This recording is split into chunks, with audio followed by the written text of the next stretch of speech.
والصلاة والسلام على رسول الله وعلى آله وأصحابه أجمعين وبعد وأعوذ بالله من الشيطان الرجيم بسم الله الرحمن الرحيم رب اشرح لي صدري ويسر لي أمري واحلل عقدة من لساني يفقهوا قولي আমার প্রিয় মহামান্বিত সম্মানিত উত্তম চরিত্রের ওস্তাদরা ও আশিকে রাসূল বিভিন্ন অঞ্চল থেকে আগত আমার প্রিয় ছাত্রবৃন্দরা, আপনাদের সবাইকে আমার অন্তরস্থল থেকে জানাই আসসালামু আলাইকুম ওয়া রাহমাতুল্লাহ। আল কোরআনের কর্তৃক আয়োজিত আজকে অনুষ্ঠানে আপনাদের সবাইকে স্বাগত।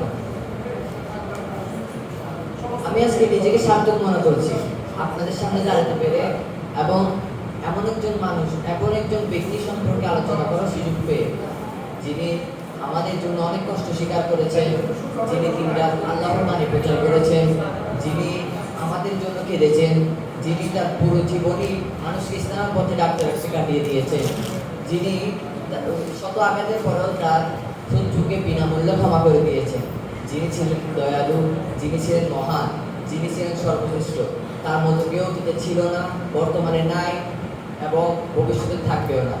তিনি আর কেউ নয়, আমাদের প্রিয় নবী, খাতামুন নবী, আমাদের প্রাণের নবী, শ্রেষ্ঠ নবী হযরত মুহাম্মদ সাল্লাল্লাহু আলাইহি ওয়াসাল্লাম। আমি আজ তারই বিদায় হজ নিয়ে আলোচনা করতে চলেছি। বিদায় হজ কি?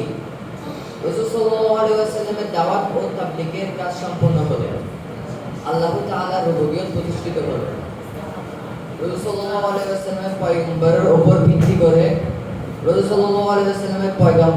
ভিত্তি করে একটি নতুন সমাজ কাঠামো গঠিত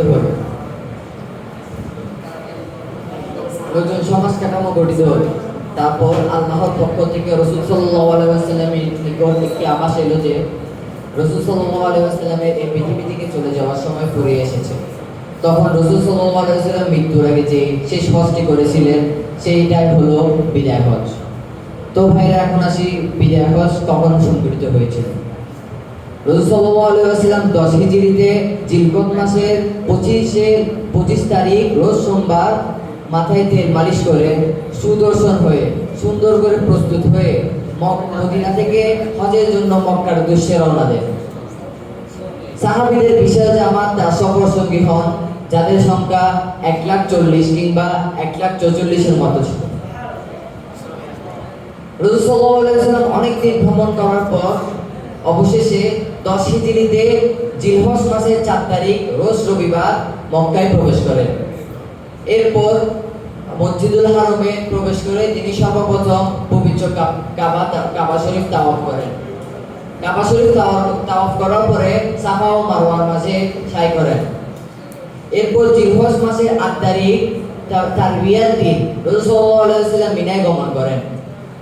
এরপর রাসূল সাল্লাল্লাহু আলাইহি ওয়াসাল্লাম তার হজের সকল বিধান শেষ করে জিলহজ মাসের 9 তারিখ আরাফাতের ঐতিহাসিক ময়দানে উপস্থিত হন এবং অত্যন্ত নাতিদীর্ঘ সাহিত্যালঙ্কারপূর্ণ একটি ভাষণ দেন, যে ভাষণ মুসলিম উম্মার সামগ্রিক কল্যাণের নীতিমালা ও উপদেশে ভরপুর ছিল।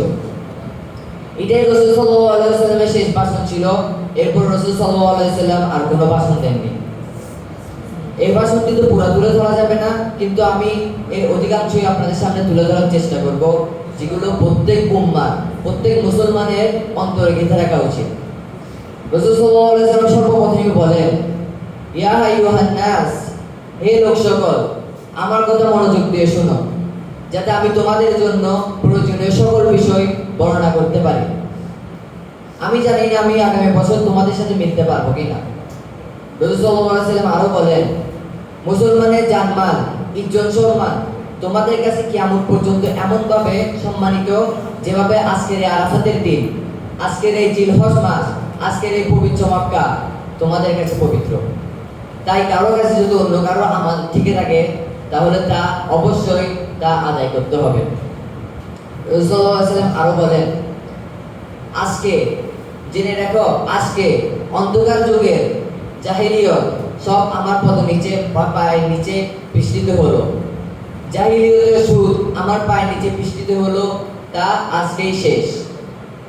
রাসূল সাল্লাল্লাহু আলাইহি ওয়াসাল্লাম আরো বলেন, তোমরা নারী সম্পর্কে আল্লাহকে ভয় করো, কারণ তারা আল্লাহর পক্ষ থেকে তোমাদের কাছে আমানত। রাসূল সাল্লাল্লাহু আলাইহি ওয়াসাল্লাম আরো বলেন, স্ত্রীদের তোমাদের উপর কিছু অধিকার রয়েছে, যেভাবে তোমাদের স্ত্রীদের উপর অধিকার রয়েছে। এক মুসলিমের ভাই কারোর জন্য তার ভাইয়ের সম্পদ অনুমতি ছাড়া ধরা নিষেধ। আমার পর আর কোনো নবী ও রাসূল আসবে না।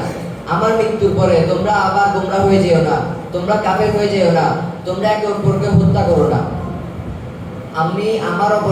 আমি তোমাদের জন্য কোরআনুল কারীম, আল্লাহর কিতাব রেখে যাচ্ছি। যে কোরআনুল কারীমের যাবতীয় বিধিবিধান শক্তভাবে আঁকড়ে ধরবে, তাহলে সে কখনো পথভ্রষ্ট হবে না। রাসূল সাল্লাল্লাহু আলাইহি ওয়াসাল্লাম আরো বলেন, তোমাদের রব একজন, আল্লাহ। তোমাদের পিতা একজন, আদম আলাইহিস সালাম। তোমরা আদম আলাইহিস সালামের সন্তান। আদম আলাইহিস সালাম মাটির সৃষ্টি। জেনে রেখো, তোমাদের মধ্যে সবচেয়ে সম্মানিত হলো সে যে সবচেয়ে ক্ষুধাবিরু। কোনো আরব শ্রেষ্ঠ হতে পারে না ক্ষুধাবৃত্তি ছাড়া। তারপর রাসূল সাল্লাল্লাহু আলাইহি ওয়াসাল্লাম সকলের উদ্দেশ্যে একটি প্রশ্ন জিজ্ঞেস করলেন, আমি কি তোমাদের কাছে আল্লাহর বাণী, আল্লাহর কিতাব ঠিকমতো পৌঁছে দিয়েছি? তারপর সব সাহাবীগণ বললেন, জি রাসূল, আপনি আমাদের কাছে আল্লাহর রাসূল ঠিকমতো পৌঁছে দিয়েছেন। এরপর নবী সাল্লাল্লাহু আলাইহি ওয়াসাল্লাম তার শাহাদাত আঙ্গুল আসমানের দিকে করে আল্লাহকে সাক্ষী রেখে বললেন, হে আল্লাহ, আপনি সাক্ষী থাকুন, আমি ওদের কাছে আপনার বাণী সঠিক মতো পৌঁছে দিয়েছি। এরপর রাসূল সাল্লাল্লাহু আলাইহি ওয়াসাল্লাম বললেন, যারা এখানে উপস্থিত আছো তাদের জন্য আজকে কর্তব্য হলো যারা এখানে উপস্থিত নেই তাদের কাছে পৌঁছে দেয়া। এরপর রাসূল সাল্লাল্লাহু আলাইহি ওয়াসাল্লামের ভাষণ শেষে আল্লাহ তাআলা কোরআনুল মাজিদে একটি আয়াত বর্ণিত করেন, আকমালতু লাকুম দীনাকুম ওয়া আতমামতু আলাইকুম নি'মাতি ওয়া রাদিতু লাকুমুল ইসলামু দীনা। আজ আমি তোমাদের জন্য তোমাদের দিনকে পূর্ণাঙ্গ করে দিলাম, তোমাদের প্রতি আমার নিয়ামত পূর্ণ করে দিলাম এবং ইসলামকে তোমাদের দিন হিসেবে কবুল করে নিলাম। এরপর রাসূল সাল্লাল্লাহু আলাইহি ওয়াসাল্লাম মক্কায় আরো 10 দিন অবস্থান করেন, এরপর মদিনা আবার ফিরে যান। তো ভাইয়েরা, রাসূল সাল্লাল্লাহু আলাইহি ওয়াসাল্লামের এই শেষ ভাষণ থেকে আমরা যা কিছু শিখেছি তা আমরা অন্তরে, যা কিছু শুনেছি তা আমরা অন্তরে গেঁথে নিব এবং তা অনুযায়ী আমল করব ইনশাআল্লাহ। আমি এখানে আমার বক্তব্য শেষ করছি। আখিরু দাওয়ানা আনিল হামদুলিল্লাহি রাব্বিল আলামিন। আসসালামু আলাইকুম ওয়া রাহমাতুল্লাহি ওয়া বারাকাতুহু। মাশাআল্লাহ।